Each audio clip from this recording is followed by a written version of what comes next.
Let's switch gears to markets now, and on Tuesday I was joined by Hart. He's an Iowa State Extension Economist and crop market specialist. He had lots to say on marketing strategies if you have low quality crops, as well as recommendations for when it comes to 2020 operating decisions. But I began the interview by getting some of his big takeaways from the recent USDA WASDE report. Well, I think when you're looking at the WASDE, it was confirmation of, okay, the size of the crops. What you saw was, after a couple of months of trying to guess lower, I think the trade and the USDA kind of came together and said, yeah, we're going to look at a crop, corn yields 167 bushels per acre across the country, soybeans just under 47. So not great yields, but good yields given the weather conditions that we had.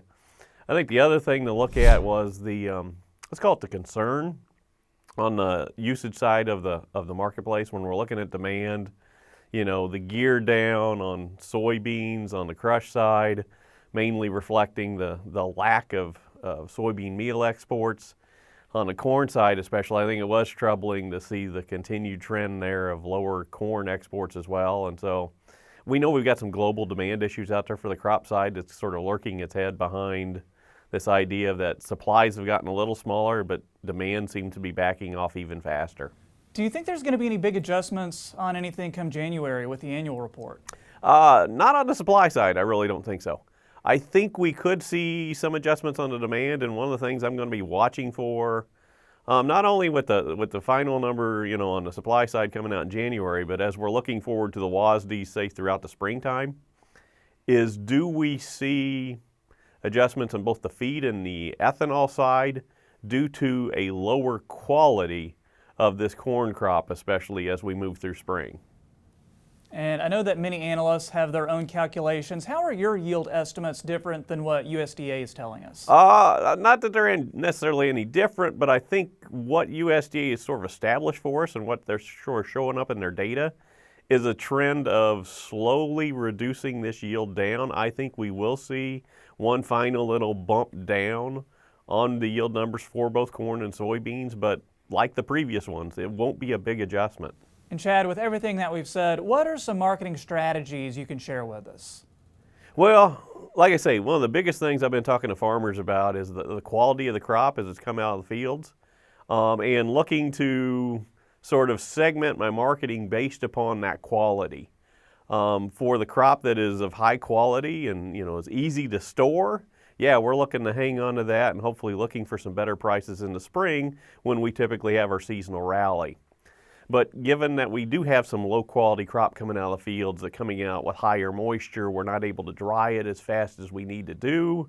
There's a case where I'm worried about that quality continuing to slip.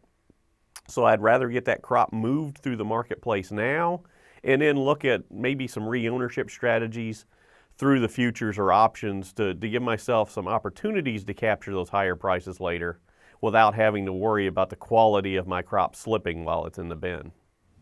If a farmer were to come to you and say, should I plant more corn or soybeans in 2020, and what's going to give me the greatest potential for profits, what answer would you tell them? Right now, given where the futures market's at, I'm going to say corn. Because when you look out at the corn futures market prices, as we look out 2020, 2021, we're staring at prices right now that would indicate, an average cash price of around $3.90. That's a pretty good price to be able to lock in place even before we get to planting season next year. When I'm looking at soybeans, we're seeing some better prices out there as well, but not offering quite as large a possible return as corn is right now. And when we look ahead to our 2020 operations decisions, what are some things that we can be doing? One of the biggest things I think and I'm watching for here is how much are we able to do some of that fall field work that we really didn't get to do last year, in preparation here. We have seen, despite the weather problems here, a little window of opportunity here over the past week and a half to really catch up on some things, not only finish up on the harvest, but prep ourselves for next year.